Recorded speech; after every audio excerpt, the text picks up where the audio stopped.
부활하신 예수님을 만나다. 부활하신 예수님을 만나다.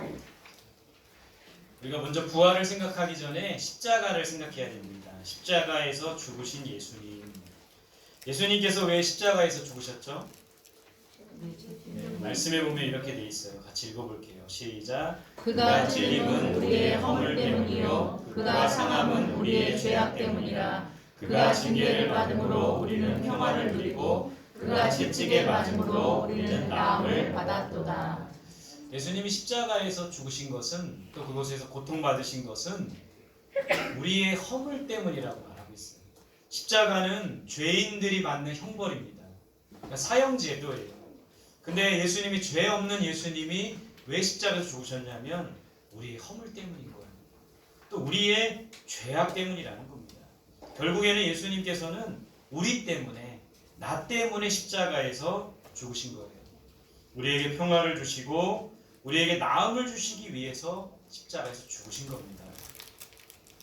자, 오늘 이 말씀을 보면 안식 후 첫날 새벽에 이 여자들이 준비한 향품을 가지고 무덤에 가서 십자가에서 죽으시고 예수님이 무덤에 안치를 한 겁니다. 누가 예수님을 찾았어요? 누가 예수님의 무덤을 찾았습니까? 오늘 성경에 보면 여자들이 찾았다고 돼 있어요. 뭘 가지고요? 향품을 가지고 찾았대요. 향품은 이 시체의 보존과 냄새를 없애기 위해 필요한 것이 바로 향품입니다. 그래서 그 예수님의 시신에 이 향품을 바르기 위해서 향품을 가지고 이 여인들이 무덤을 찾아온 거예요. 오늘 이 여인들이 누구라고 성경에서 설명하고 있습니까? 뒷부분에 보시면 막달라 마리아, 예수님의 발에 향유를 붓고 자신의 머리털로 예수님의 발을 씻겼던 막달라 마리아. 또 요한나라는 사람이 있어요. 요한나는 헤롯 안디바의, 헤롯 왕의 청지기 구사의 아내예요. 그러니까 헤롯 왕의 청지기, 왕의 어떤 창고라든지 왕의 재산을 관리하던 청지기, 높은 지위에 있는 사람입니다. 그래서 요한나라는 사람은 그 돈도 있었고 어떤 지위도 있었기 때문에 예수님과 제자들에게 재정적인 일을 지원했던 여인이 바로 요한나라는 여인이에요. 또 야고보가 아니고 야고보 어머니 마리아, 다른 여자들, 그러니까 한 네다섯에서 뭐 정확히 몇 명인지는 않지만 네다섯 뭐 그 정도의 사람들이 예수님의 무덤을 찾았던 거예요. 여러분, 이 여인들은 예수님을 사랑했던 여인입니다. 막달라 마리아의 모습이죠. 예수님을 사랑했고 마음을 다해 예수님을 섬겼던 여인. 우리가 이 여인들처럼 예수님을 그렇게 사랑할 수 있는 자들이 되어야 됩니다. 지금 예수님은 죽으셨고 십자가에 죽으셨고 무덤에 안치됐는데 그 무덤을 찾아온 사람들은 여인들이었어요. 예수님과 함께 3년 동안 함께했던 제자들은 어디 있습니까? 다 도망가서 숨어 있다는 거예요. 자기들도 잡힐까 봐, 자기들도 십자가 처형을 받을까 봐. 그러나 예수님을 사랑했던 여인들은 예수님의 시신을 지키고 예수님의 무덤을 지켰던 여인이 바로 이런 여인들이었다는 겁니다. 향품을 가지고 왔어요. 자, 이 여인들이 예수님의 무덤에서 무엇을 발견합니까? 돌이 옮겨진 것을 발견했어요. 여러분, 여인들이 돌을 옮기는 것은 쉽지 않았습니다.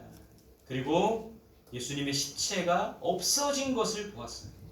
일부 이 문헌에는 이 예수님의 시체를 제자들이 훔쳐갔다고 말하는 사람들이 있습니다. 근데 맞지 않아요. 왜냐하면 제자들은 두려워서 다 조금 숨고 있는 거고 예수님의 저 무덤가에는 로마 병사들이 지키고 있었기 때문에 제자들이 훔쳐갔다는 말은 불가능한 말입니다. 그래서 이 시체가 돌이 옮겨지고 예수님의 시체가 없어졌다는 것은 예수님이 부활하셨다는 증거죠. 이 여인들이 예수님의 시체는 어디 갔나 두려워 떨고 있을 때 찬란한 옷을 입은 두 사람을 보게 됩니다. 마태복음이나 요한복음에는 천사들이라고 되어 있어요. 그런데 누가복음과 마가복음에는 흰옷을 입은, 찬란한 옷을 입은 두 사람이라고 되어 있습니다. 이 천사들 혹은 이 흰옷 입은 사람들이 여인들에게 뭐라고 합니까? 이렇게 말합니다. 5절 같이 볼게요. 시작. 여자들이 두려워 얼굴을 땅에 대니 두 사람이 이르되 어찌하여 살아있는 자를 죽은 자 가운데서 찾느냐. 자, 이 두 사람의 말을 한번 새겨봅시다. 어찌하여 살아있는 자를 죽은 자 가운데서 찾느냐. 그러니까 예수님은 부활하셨다는 겁니다. 그는 살아나셨느니라. 그러니까 예수님은 부활하셔서 없는 거예요. 예수님의 시체를 누가 훔쳐가거나 누가 몰래 가져가거나 그런 것이 아니라 살아나셨다는 거예요. 아멘. 부활하셨다는 겁니다. 아멘. 오늘 우리가 이 부활절이 바로 그런 절기예요. 갈릴리에서 너희에게 어떻게 말씀하셨는지 기억하라. 이 두 사람이, 흰옷 입은 두 사람이 여인들에게 말합니다. 갈릴리는 예수님의 주요 사역지였는데 예수님께서 이곳에서 나는 붙잡힐 것이고 나는 죽을 것이고 십자가에서 죽을 것이고 나는 3일 만에 살아날 것을 말씀하셨다는 거예요. 그 말씀을 기억하라는 거예요. 여러분, 예수님께서 갈릴리에서 어떤 말씀을 하셨습니까? 7절 봅시다. 시작. 이르시기를 인자가 주인의 손에 넘겨져 십자가에 못 박히고 제3일에 다시 살아나야 하리라 하셨느니라. 천사가 계속 말하는 겁니다. 흰옷 입은 두 사람이. 인자가 죄인의 손에 넘겨진다. 인자라는 것은 예수님을 말하는 사람 이름이 아니라 예수님이에요. 예수님. 인자는 사람의 아들이라는 말입니다. 예수님의 인성을 강조할 때 성경에 쓰는 말이 인자예요. 인자. 인자는 사람, 인자, 숫자, 말자, 인자 사람이 아니라 인자는 예수님을 말하는 거예요. 예수님. 예수님이 죄인의 손에 넘겨질 것이고 갈릴리에서 예수님이 하신 말씀이라는 겁니다. 인자가 십자가에서 못 박힐 것이다. 이것을 이미 많은 사람들에게 말했다는 겁니다. 그리고 마지막에 제3일에 다시 살아날 것이다. 이미 예수님께서는 십자가에서 죽으시고 살아날 것을, 부활할 것을 말씀하셨습니다. 여러분, 요한복음에 보면 죽은 나사로를 예수님이 살리시죠. 그때 이런 말씀하셨어요. 나는 부활이요 생명이니 나를 믿는 자는 죽어도 살겠고 살아서 나를 믿는 자는 영원히 죽지 아니하리라. 이미 예수님의 그 말씀 속에, 가르침 속에 부활에 대한 말씀이 있으셨다는 겁니다. 그러나 제자들도, 많은 사람들도 예수님이 십자가에서 죽으실 때 슬퍼하고 절망했던 이유는 예수님의 부활을 생각하지 못했던 것, 예수님의 부활을 믿지 못했기 때문이라는 거예요. 이 흰옷을 입은 두 사람이 여인들에게 예수님이 하신 그 말씀을, 부활할 것이라는 말씀을 기억하라는 겁니다. 자, 여인들이 이 말을 듣고 어떻게 합니까? 8절 9절입니다. 시작. 그들이 예수의 말씀을 기억하고 무덤에서 돌아가 이 모든 것을 11사도와 다른 모든 이에게 알리니. 두 천사의, 두 흰옷 입은 두 사람의 말을 듣고 여인들이 어떻게 합니까? 예수님의 말씀을 어떻게 했다고요? 기억하라. 여러분, 이게 중요한 거예요. 우리는 예수님의 말씀을 기억해야 돼요. 제자들이 두려워하고 염려하고 떠는 이유, 걱정하는 이유가 뭡니까? 예수님의 말씀을 기억하지 못했기 때문이에요. 여러분, 오늘 우리가 이제 예배드리면서 말씀을 듣잖아요. 말씀을 듣고 내일부터 이제 세상 속에 살아가잖아요. 왜 두려워하고 왜 염려하고 왜 걱정합니까? 하나님의 말씀을 기억하지 못하기 때문에 그래요. 분명히 하나님 말씀에 두려워 말라, 내가 너와 함께함이라, 놀라지 말라, 나는 내 하나님이 됨이라 말씀하셨는데 말씀을 잊어버리고 기억하지 못하는 거예요. 너희 염려를 주께 맡겨라. 하나님 분명히 염려를 맡기라고 하셨는데 그 말씀 까마득히 잊어버리고 사는 겁니다. 그러니까 두려워하고 걱정하고 염려하고 스트레스 받고 그러는 거죠. 여러분, 우리는 하나님의 말씀을 기억해야 돼요. 예수님의 말씀을 기억해야 됩니다. 오늘 우리가 예배드리면서 말씀 듣고 끝나는 게 아니라 이 말씀을 한 주간 살아가면서 기억해야 돼요. 부활하신 예수님을 기억해야 됩니다. 말씀을 기억하고 말씀대로 살아갈 수가 있어야 된다는 겁니다. 여러분, 이 여인들이 말씀을 기억하고 어떻게 했습니까? 무덤에서 돌아간 겁니다. 무덤에 머물러 있었던 게 아니라, 무덤에만 머물러 있었던 것이 아니라 무덤에서 돌아간 겁니다. 돌아가서 11사도와 모든 사람에게 알렸어요. 무엇을 알렸습니까? 예수님의 부활의 소식을 알렸어요. 오늘도 우리가 예배드리면서 이 부활의 소식을 알리는 겁니다. 전하는 겁니다. 왜 계란을 2개씩 넣어드린 겁니까? 하나 먹고 지나가는 사람에게, 아파트 사시는 분, 아파트 경비하시는 분에게, 청소하시는 분에게 예수님 부활하셨습니다. 한마디 하며 전하는 거, 바로 우리가 해야 될 일이라는 겁니다. 이 여인들은 무덤에서 부활하신 예수님을 보고 깨닫고 11사도와 모든 사람에게 알리는 역할을 했다는 거예요. 우리도 그런 역할을 해야 돼요. 자, 제자들에게 알렸습니다. 제자들은 그녀들의 말을 듣고 어떻게 했습니까? 받아들였나요? 11절 봅시다. 시작. 사도들은 그들의 말이 허탄한 듯이 들려 믿지 아니하나. 어떻게 했습니까? 그 여인들이 예수님 부활하셨어, 예수님 살아나셨어요 했던 말을 믿었나요? 그녀들의 말을 믿지 않았어요. 왜 믿지 않았을까요? 여러분, 남자는요 태생적으로 여자들 말을 안 들어요. 근데 여자들은 또 그거에 대해서 왜 이렇게 말을 안 듣지 우리 남편이? 그렇게 하는데 태생적으로 말을 안 듣는 겁니다. 이해해야 돼요. 그렇게 받아들여야 돼요.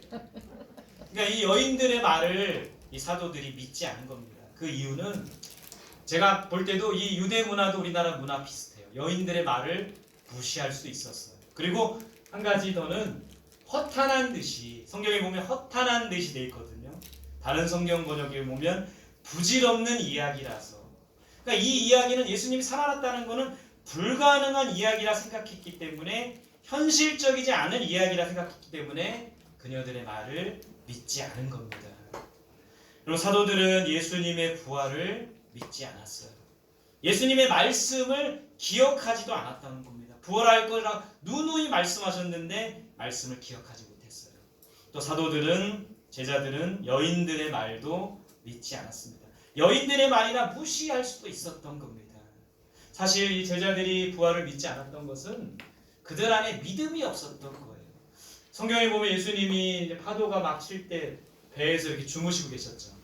예수님이 함께하면 아무런 해함도 없고 아무런 문제가 없을 거라는 믿음이 제자들은 없었어요. 성경에 보면 제자들이 믿음이 그렇게 뛰어난 사람들이 아니에요.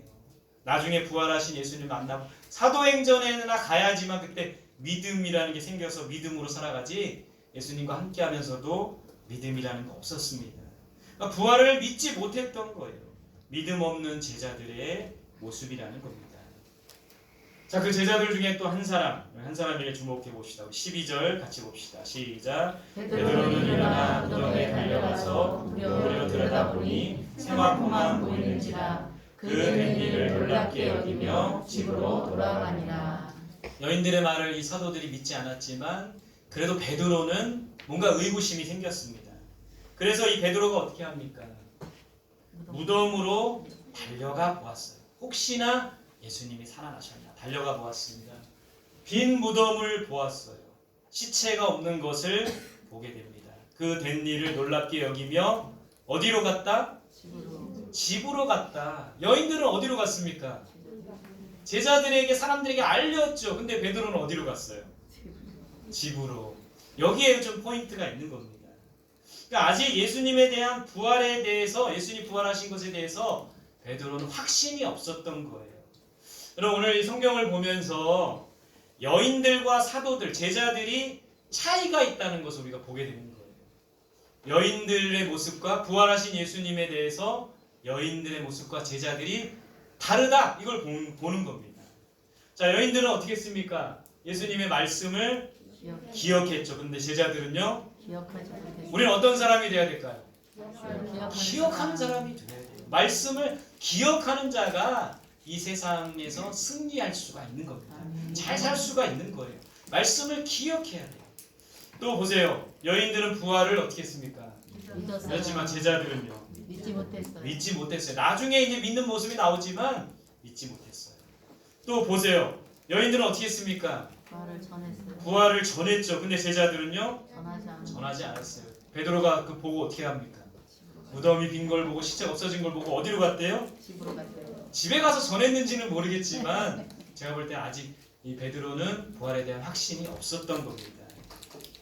부활을 믿지 않고 어떻게 전할 수가 있겠습니까? 예수 그리스도를 우리가 믿지 않고 어떻게 전할 수가 있겠습니까? 먼저 믿어야 돼요. 부활하신 예수님을 믿어야 되고 우리 안에 예수님을 믿는 믿음으로 충만할 때 전할 수가 있는 거예요. 믿는 게 먼저예요. 자, 제자들은 아직까지도 여인들의 말도 믿지 못하고 베드로도 무덤이 비었다는 건 보았지만 확신을 갖지 못했어요. 그 부활하신 예수님께서 그런 제자들을 찾아오시는 내용이 우리가 읽진 않았지만 그 이후에 쭉 나옵니다. 엠마오로 가는 두 제자, 엠마오는 예루살렘에서 30리 정도 떨어진 마을인데 두 제자들이 엠마오로 가고 있을 때 예수님이 나타나십니다. 그래서 그들의 눈을 뜨게 하셔서 예수님을 보게 하시죠. 11명의 제자들, 원래 예수님의 제자들 몇 명입니까? 12명인데 한 명은 어떻게 됐어요? 가룟 유다는 스스로 목숨을 끊고 죽었죠. 예수님을 팔았던 가룟 유다는 11명의 제자에게 부활하신 예수님이 나타나십니다.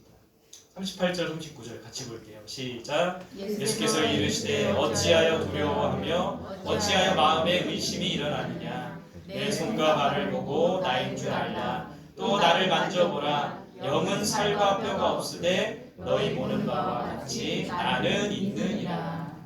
부활하신 예수님이 나타나셨는데 제자들은 예수님을 믿지 못하고 유령인가 귀신인가 생각한 겁니다.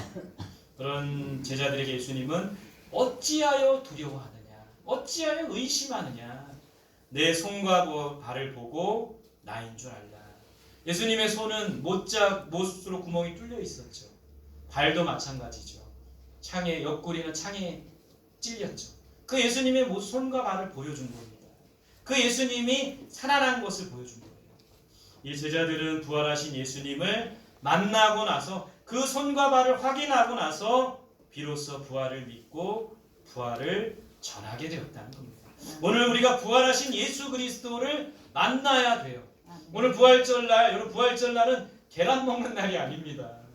부활절날은 계란 장식하는 날이 아니에요. 부활하신 예수 그리스도를 만나는 날이 되어야 됩니다. 오늘 우리 성원교회 성도님들이, 오늘 처음 오신 분들이 부활하신 죽음과 사망의 권세를 이기시고 부활하신 그 예수 그리스도를 만날 수 있기를 바랍니다. 아멘. 그럴 때 부활을 믿게 되고 그럴 때 부활의 소식을 전하는 자가 될 수 있는 거예요. 말씀 한번 같이 읽어봅시다. 46절에서 48절 시작. 또 이르시되 이같이 그리스도가 고난을 받고 제3일에 죽은 자 가운데서 살아날 것과 또 그의 이름으로 죄사함을 받는 회개가 예루살렘에서 시작하여 모든 민족에게 전파될 것이 기록되었으니 너희는 이 모든 일에 증인이라. 자, 예수님께 제자들에게 이런 말씀하신 겁니다. 그리스도가 고난을 받고 3일 만에 부활하셨다. 죄사함을 받게 하는 회개가 예루살렘에 시작해서 모든 사람에게 전파될 것이다. 너희가 그 이 모든 일의 증인이 되어라. 오늘 우리에게 해주시는 말씀인 거예요. 한번 따라해볼까요? 너희는 이 모든 일의 증인이라. 너희는 이 모든 일의 증인이라. 다시 따라해볼까요? 나는 이 모든 일의 증인이라. 나는 이 모든 일의 증인이라. 그럼 우리가 부활의 증인이 되어야 됩니다. 세상에 나아가서 부활하신 예수님을 전하며 외쳐야 돼요. 그럴 때 모든 사람들이 예수 그리스도를 알게 되고 죄사함을 얻게 되고 구원받게 된다는 겁니다. 아멘. 가까운 우리 가족들에게, 우리 이웃들에게, 우리 친구들에게, 우리 주변 사람들에게 부활의 예수 그리스도를 증거하는 우리 모두가 될 수 있기를 간절히 소망합니다. 아멘. 오늘 이 말씀을 통해서 우리가 배워야 할 것은 세 가지예요. 첫 번째, 따라합시다. 예수님의 말씀을 기억해야 한다. 예수님의 말씀을 기억해야 한다. 말씀을 기억해야 됩니다. 부활할 것이다. 또 내가 너와 함께 할 것이다. 이 말씀을 기억해야지만 우리의 삶이 요동치지 않습니다. 흔들리지 않아요. 하나님의 말씀을 날마다 기억하며 살아야 됩니다. 두 번째 따라합시다. 예수님의 부활을 믿어야 한다. 예수님의 부활을 믿어야 한다. 내가 스스로 믿는 게 아니죠. 우리에게 제자들에게 나타나셔서 손과 발을 보여주셨듯이 오늘 예배 가운데 살아계신 주님이 우리를 찾아오시고 내가 너와 함께한다. 내가 살아있는 하나님이라는 것을 가르쳐줄 때 믿을 수 있는 거죠. 그래서 예배를 통해 주님을 만나는 게 중요합니다. 그 부활의 예수님을 믿어야 돼요.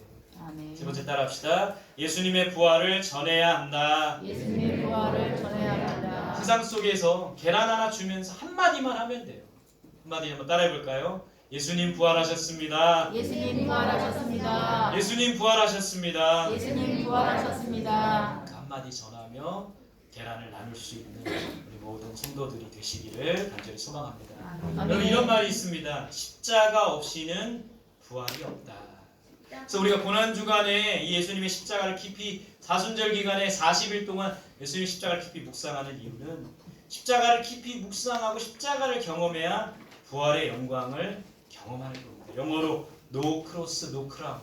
십자가 없이는 부활의 영광이 없는 거예요. 날마다 우리는 이 십자가의 삶을 살아야 되는 거예요. 나는 죽고 예수로 사는 삶. 날마다 우리가 죽어야 됩니다. 갈라디아서 2장 20절에 그렇게 말씀했죠. 내가 그리스도와 함께 십자가에 못 박혀 죽었나니 그런즉 이제는 내가 사는 것이 아니요 오직 내 안에 그리스도께서 사시는 것이다. 그러니까 십자가를 통과한다는 거, 십자가를 삶을 산다는 것은 바로 이거예요. 나는 죽고 예수로 사는 거예요. 내 이기심, 자존심, 욕심 다 죽여버리고 내 안에 주님이 사시고 주님으로 살아가는 거. 그게 바로 십자가를 통과하고 십자가의 삶을 살아가는 겁니다. 십자가 없이는 부활의 영광이 없는 거예요. 그래서 기억하면서 날마다 우리는 십자가의 길을, 여러분 우리 성도들이, 우리 한국교회 성도들이 어떤 생각을 하냐면 사순절이 끝나잖아요. 고난주간이 끝나잖아요. 그러면 아싸 이제부터 내가 하고 싶은 대로 해야지, 이런 마음을 갖는 겁니다. 절대 아니에요. 사순절은 끝났지만, 고난주간은 끝났지만 우리가 평생 살아가야 될 모습이 뭐냐면, 생각해야 될 게 뭐냐면 바로 십자가라는 거예요. 십자가 없이는 부활의 영광이 없는 겁니다. 사순절은 끝났지만 계속해서 우리가 예수 그리스도의 십자가를 따라가며 십자가의 삶을 살아야 되는 거예요. 나는 죽고 예수로 사는 삶, 그런 삶을 살아갈 때 부활의 영광을 경험하게 되고, 그런 삶을 살아갈 때 우리 삶 속에 열매 맺는 삶을 살 수가 있는 겁니다. 이기적이고 욕심내고 자존심 내세우면 절대 열매 맺을 수 없어요. 나는 죽고 예수로 사는 삶, 그렇게 살아가는 우리 모든 성도들이 되시기를, 십자가 없이는 부활의 영광이 없다는 것을 마음속에 새기고 살아가는 우리 모두가 되시기를 간절히 소망합니다. 할렐루야. 아멘. 십자가 끝난 거 아니에요. 십자가의 삶을 살아갈 수 있었으면 좋겠습니다.